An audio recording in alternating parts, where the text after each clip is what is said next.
नपा 1 को शैक्षिक सत्र 2082 सालको एसईई परीक्षामा उत्कृष्ट तथा 100% नतिजा ल्याई उत्तीर्ण हुनुहुने विद्यार्थीहरूको लागि विद्यालयले राखेको हार्दिक बधाई तथा समापन कार्यक्रमको अध्यक्षता गरिनुहुने अध्यक्ष महोदय, त्यसैगरी गर्जना नगरपालिकाको आर्थिक व्यवहार र जनतालाई आवश्यकताका लागि जतिखेर पनि यहीँ बसेर सहयोग गर्नुहुने यस गर्जना नगरपालिकाका प्रमुख प्रशासकीय अधिकृतज्यू, त्यसैगरी शिक्षा शाखा प्रमुखज्यू, त्यसैगरी यस कार्यक्रममा उपस्थित सम्पूर्ण यस बल्दियाका नन्दबाबा माविका सम्पूर्ण शिक्षकहरू र त्यसको मूल गार्जियन सहित सम्पूर्ण शिक्षकहरू र यी सबैलाई जोड्याएर फेरि पनि आज यो अवस्थामा ल्याउनका लागि वडाबाट हरेक समय नगरपालिकालाई घचघच्याई काम गराउने का लागि आतुर रहने वडाध्यक्षज्यू, त्यसैगरी आज यस विद्यालयमा हिम्मत साथ पहिलो विद्यालयमा म पनि छोराछोरी पढाउँछु भनेर पढाउनु हुने गार्जियनहरू, वडा सदस्यज्यूहरू लगायत यस विद्यालयमा उत्कृष्ट अङ्क प्राप्त गर्नुहुने छात्र छात्रा र अन्य सबै उत्तीर्ण हुनुहुने सबै छात्र छात्राप्रति म व्यक्तिगत तर्फबाट गर्जना नगरपालिकाको तर्फबाट मुरी धन्यवाद र नमस्कार गर्न चाहन्छु। यो भाषण पछि गरौँला। मैले विद्यार्थीहरूलाई घामले गर्मीले पसिना भइसकेको छ, त्यसकारणले म धेरै बोल्दिनँ। म एउटै कुरा मात्रै बोल्छु। अब आज यो स्कुलको यो नतिजाले गर्जना नगरपालिकाको आँखा खोलिदिएको छ।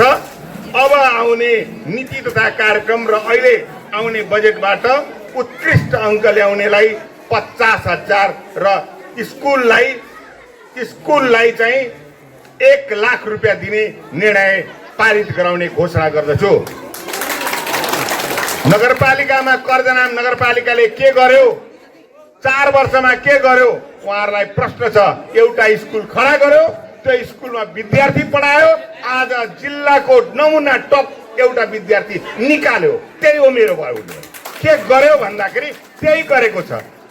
आज यस्ता यो चौडीमा मैले हाकिम साहबलाई भनेको छु, यहाँ बजेट 30 लाख रुपियाँ राखिएको छ। हाकिम साहब पनि आउनु भएको बेलामा यहाँ 30 लाख बजेट राखिएको छ।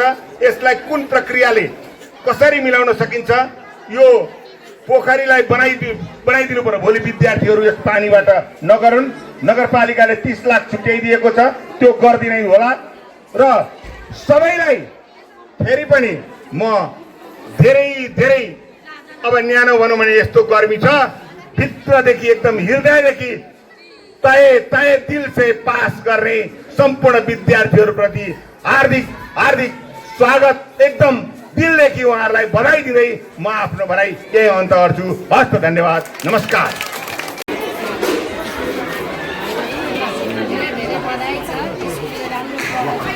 ल सर, बधाई तपाईँलाई, धन्यवाद।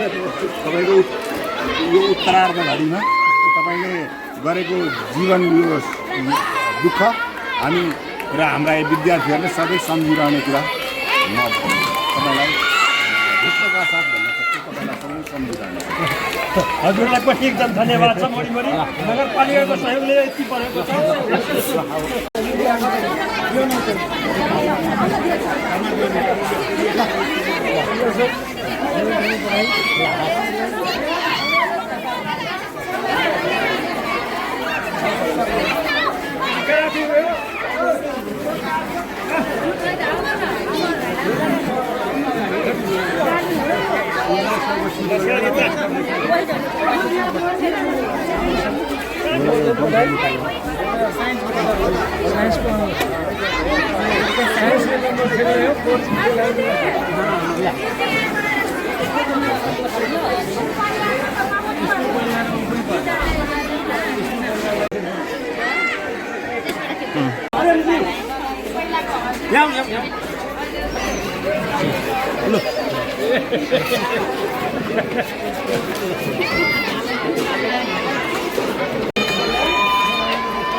पर्दैन मैले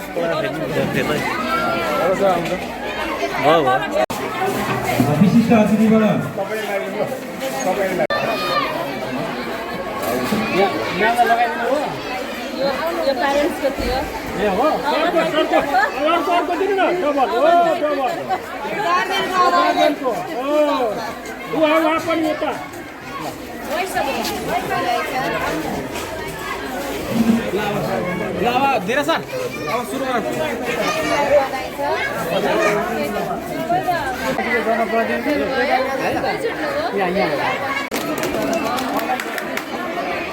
नगद सहित 15,055 रुपियाँ।